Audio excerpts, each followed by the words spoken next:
ನಮಸ್ಕಾರ, ನಾನು ಶ್ರೇಷ್ಠ ಹೊಸ್ಕೊಪ್ಪ.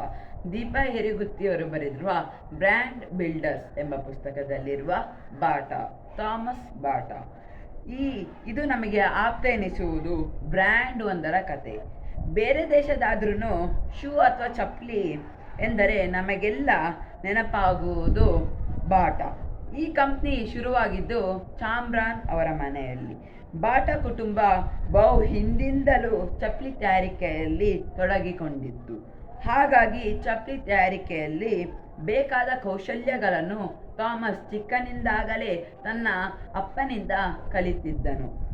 1924ರಲ್ಲಿ ಆಗಸ್ಟ್ 24ರಂದು 18ರ ಹರೆಯದ ಥಾಮಸ್ ಬಾಟಾ ತನ್ನ ಸಹೋದರ ಆಂಟೋನಿನ್ ಮತ್ತು ಸಹೋದರಿ ಯಾನಾ ಜತೆ ಸೇರಿ ಚಪ್ಪಲಿ ತಯಾರಿಕೆ ಪ್ರಾರಂಭಿಸಿದರು. ಥಾಮಸ್ ಹೆಚ್ಚಿನ ಪ್ರಮಾಣದಲ್ಲಿ ಚಪ್ಪಲಿ ತಯಾರಿಸುವುದರ ಬಗ್ಗೆ ಅಧ್ಯಯನ ನಡೆಸಲು 1904ರಲ್ಲಿ ಅಮೆರಿಕಕ್ಕೆ ತೆರಳಿದರು. 6 ತಿಂಗಳು ಅಧ್ಯಯನ ಪಡೆದು ನಂತರ ಕಂಪನಿ ಹೊಸ ರೂಪ ಪಡೆಯಿತು. ಕಂಪನಿಯ ಶೂಗಳ ಉತ್ಪಾದನೆ ಹೆಚ್ಚಾಗಲು ಪ್ರಾರಂಭಿಸಿತು. ಇದರ ಪರಿಣಾಮವಾಗಿ ಬೇರೆ ಹಲವಾರು ಕಂಪನಿಗಳು ಬಾಗಿಲು ಮುಚ್ಚುವ ಸ್ಥಿತಿಗೆ ಬಂದರೆ ಬಾಟಾ ಶೂಗಳಿಗೆ ಹೆಚ್ಚು ಬೇಡಿಕೆ ಬಂತು. ಅಲ್ಲಿಂದ ಬಾಟಾ ಜಗತ್ತಿನ ಟಾಪ್ ಫುಟ್ವೇರ್ ಕಂಪನಿಗಳಾಗಿ ಒಂದಾಯಿತು. 1932ರಲ್ಲಿ ಥಾಮಸ್ ಬಾಟಾ ವಿಮಾನ ಅಪಘಾತದಲ್ಲಿ ನಿಧನರಾದರು. ಎರಡನೇ ವಿಶ್ವಯುದ್ಧ ಸಂದರ್ಭದಲ್ಲಿ ಜರ್ಮನಿ ಆಕ್ರಮಿಸಿತು.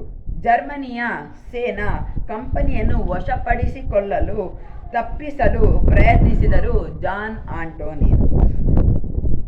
ಕಂಪನಿಯನ್ನು ಉಳಿಸಿಕೊಳ್ಳಲು ಉದ್ಯೋಗಗಳ ಹಿತಾಸಕ್ತಿ ಕಾಪಾಡಲು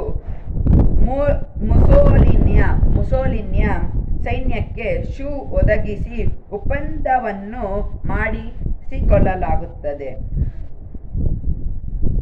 1965ರಲ್ಲಿ ಕೊನೆಯುಸಿರುವವರೆಗೂ ಕಂಪನಿಯ ಅಭಿವೃದ್ಧಿಗೆ ಶ್ರಮಿಸಿದ Jan Antonin the king of the shoes ಎಂದೇ ಕರೆಯಲಾಗುತ್ತದೆ. ನಾವು ಈ ಪಾಠದಿಂದ ಏನು ಕಲಿಯಬೇಕೆಂದರೆ, ಎಲ್ಲವನ್ನು ಕಳೆದುಕೊಂಡರೂ ಮತ್ತೆ ಎದ್ದು ಜಗತ್ತಿನ ದೊಡ್ಡ ಕಂಪನಿಯಾಗುವುದೆಂದರೆ ಅಷ್ಟು ಸುಲಭವಲ್ಲ. ಈ ತಾಳ್ಮೆ ಮತ್ತು ಅನುಭವ ನಮ್ಮೆಲ್ಲರನ್ನು ಕಾಯಲಿ. ಧನ್ಯವಾದಗಳು. ಎಲ್ಲರಿಗೂ ಹ್ಯಾಪಿ ಸಂಕ್ರಾಂತಿ.